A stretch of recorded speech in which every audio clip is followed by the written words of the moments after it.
Live from WBFF in Baltimore, this is Fox 45 Morning News. 7:14, we're taking another live look at Pimlico this morning as we prepare for the Preakness Stakes. This year's Preakness will look more normal than last year's as fans are returning to the stands.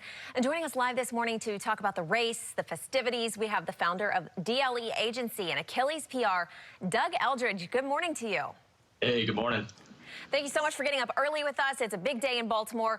Let's start off with what's going on with Medina Spirit. Cleared to run tonight, right?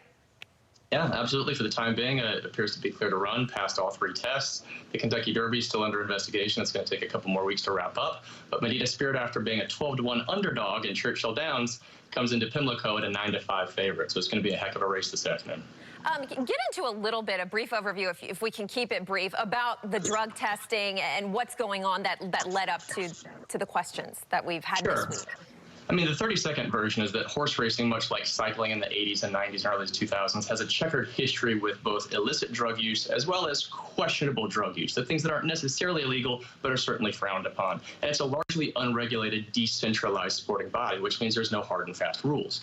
Now, Bob Baffert is the Bill Belichick of horse racing. He's won a record-setting 7 Kentucky Derby titles.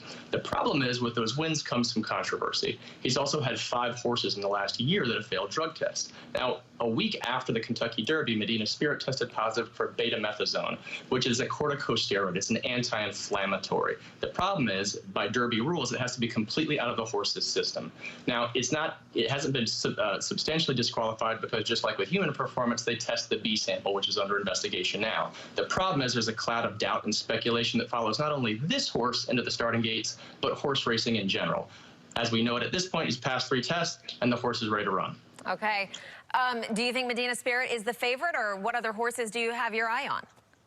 Sure. Well, from an odds standpoint, the horse is certainly the favorite. There are other 2 others to watch, both Concert Tour and Midnight Bourbon. Concert Tour didn't run at the Kentucky Derby. That's a stalker, meaning a horse that sits, as opposed to a wire-to-wire horse like Midnight Bourbon is, who finished 6th, I believe, at the Derby. Both horses are slated to run really well. But, you know, I've always said when it comes to sports, it all comes down to human currency, meaning anything can happen. And I would say that's even arguably more so the case when you have a sport that has the interface of humans and animals, meaning jockey and horse. So anything can happen. Those odds are really just a guide. They're certainly not a sure and fast bet by any measure. But it's going to be a great race. As you and I were chatting before we came in, I've had the privilege of going to Preakness a couple times in the past with my wife, and this might be the first time that wire to wire, it's slated to be a beautiful weather day, which means there's no slop, there's no dust. Each horse runs better in different types of conditions, and it's going to be great for the horses, but it's going to be even better for the fans. And I think the state of Maryland and the horse racing community has been dying for something like this to come back, the chance to sit shoulder to shoulder and have a great time. Sure. And before we let you go, let's just talk about what makes the Preakness so special, not just for the racing world, but for the city of Baltimore too.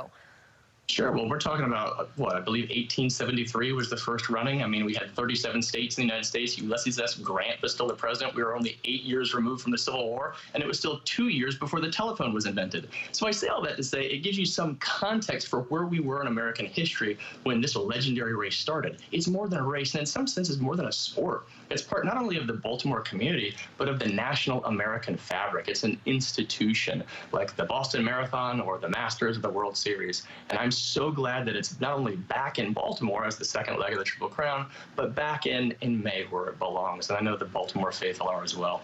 This is what America needs. Sports in so many ways is the connective tissue that brings us together as a country, and the Preakness is no exception. And we've added some history to it definitely the last 2 years. That's for sure. Thank you so much for your time this morning, sports agent Doug Eldridge. Thank you for having me.